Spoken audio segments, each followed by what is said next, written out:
Guys, welcome. Thank you. Good to have you here. Good to be here. Yeah, we have a couch especially for you guys because you spent a lot of time together. You're friends. Yeah. We are friends. So Few. yeah. A few. Laura Lee, I can say DJ. Mark. You're all from Houston, Texas. That's correct. Geographically.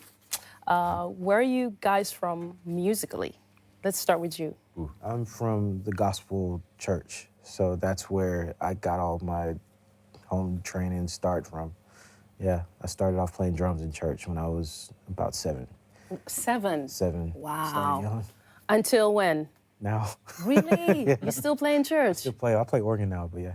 You play organ in church? Wow, all right. And you? I had a crazy childhood, and I lived with several different families growing up. So I kind of have a lot. My mom listened to a lot of like Latin music, and my dad liked British rock and roll. But then I grew up on 90s R&B. So I'm kind of all over the place, but in a really good way. You?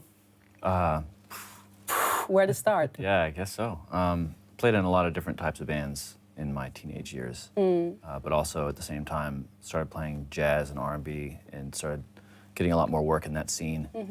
And through that, started playing at church, and that's where I met DJ. Same church? Yeah. Houston, Texas. So there's a lot of like similar like musical DNA, but at the same time, around my late teens, I started hanging out with more DJs and getting into more like digging for other types of music that I wasn't hearing in the bands that I was in. Okay. Yeah. So the two of you know each other for a long time playing in church together, and then you joined at a certain point. And then I joined. Before I get to how you came together, just for me, because I'm a church girl, so it makes me wonder, like when I listen to your music and the type of church that I know, also in Houston, Texas, what kind of, just paint a picture real quick, what kind of church are we talking about? So the church that we played at together was St. John's downtown. Yeah. Famously known because Beyonce grew up there. Beyonce? Yeah, Beyonce. Yeah. Yeah, she grew up there and, started singing there when she was a young child. Her and I believe Kelly Rowland was also there. And so this is a funky church. It is a funky church. They do a lot for the homeless community there in downtown Houston. It's really beautiful, and a lot of people that are in recovery too from alcohol and drug abuse go there, and it's a safe place. Wow. It's one of the most beautiful places I've ever been. We always go when we go back to Houston. Yeah. Then you came. Yeah, I came. How? I was going to school for art history and working at museums, and one of my work colleagues took me to his house for lunch, and he lived with Mark.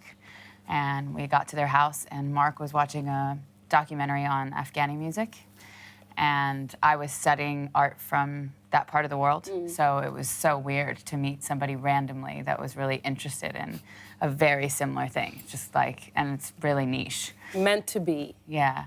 So we became friends, and they would have burgers after church rehearsal every Tuesday. So I crashed one Tuesday, and then I never left. Aww. So we had dinner every Tuesday night for 3 years before we ever started a band. Yeah. A band. Yeah. Khruangbin.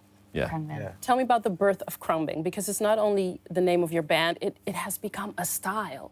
I guess so. And it's but it's so specific, like, I mean, it means airplane in Thai. Yeah. That's pretty specific. And then you were all inspired by Thai funk from the 60s and the 70s, which is also pretty specific. Yeah. So how was the birth of Khruangbin?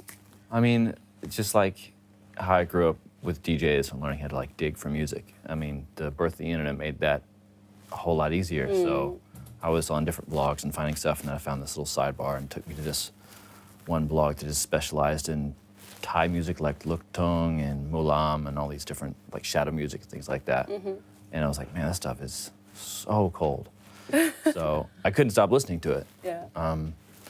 We would listen to it every single day. We'd listen to it on the way out to the barn to go rehearse or record stuff. And it's not like we were really intentionally trying to sound that way. It's just kind of, that's what we were listening to. So it kind of seeped into all the other stuff that we were already doing.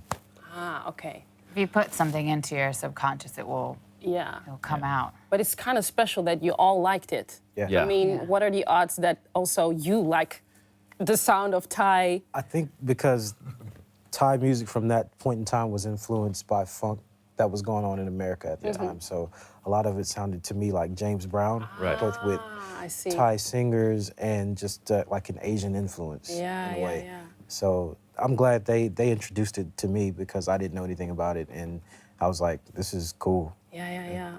So we have like the gospel sort of hip hop drummer, Yeah. with the art girl that started playing bass, and the sort of crate digger world music connoisseur. Yeah. I'm not going to claim that. But That's the best. That's Still pretty working. good. Yeah, that's the best description of us. Yeah. Do you dive into like the cultural background or the background of these tracks? How do you? sometimes, Yeah. yeah. But connecting with the chill vibe, I mean, we record in a barn, so that's about as how chill as you can get. I think it's the atmosphere that we Yeah. record in that has that presence, because we're in the middle of just space. That's from the farm. Yeah. Because Yeah. you mentioned the barn. Yeah. Tell me about the barn. Where's the barn? The barn is in Burton, Texas, which is kind of halfway between Houston and Austin. When you record in the barn, who's your audience? Cows. Literally. Yeah. Them. Yeah. Them, literally them. And they huddle like that and watch. Sometimes they like sit in a meeting and watch, and it's the best. Really? Yeah. So, and they give you like a little nod, like you're going This the is right good. direction. Yeah. Going in the wrong Nope. direction, they'll go away. Yeah, exactly. And what is so special about recording there? Do you have like your own style or process of recording that fits with the barn? Yeah, It's really just a big empty building. nothing is treated in the barn as far as Yeah, it's just acoustical treatment. It's corrugated steel walls, dirt floors. dirt Yeah. floors, There are bees. bees, there are wasps, mice. mice. It's all- Bees and mice. Yeah. All Yeah. right. But it's sort of like with the beauty of the natural environment of it, you're going to get bees and things like that. So, there's complications, but in the best way, because then you're going to get sort of imperfect perfection. Yeah. And that's what you like. That's what we like. Yeah. Okay, you have a new album out, Con todo el mundo. Yes. A lot of influences on there as well. What's the next song you're gonna do? We're going to do Friday morning. Friday morning.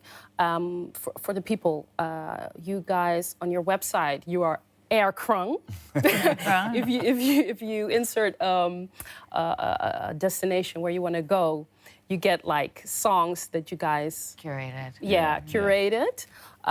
So this program is on Sunday morning. So can we have like sort of a deal that you create like a mini playlist for our Sunday viewers? morning playlist. Sunday morning playlist, yeah, of So course. they can find it on our website. Yeah. Yeah, that would be great. Khruangbin, well, I'm so happy you were here. We're gonna listen to you guys. Good luck with everything. Thank you, and I'm such a for fan having as us. well of you and your music. That's so nice to hear. Yes. Thank you. We're gonna listen to you. Thank Thank you. you. Thank you.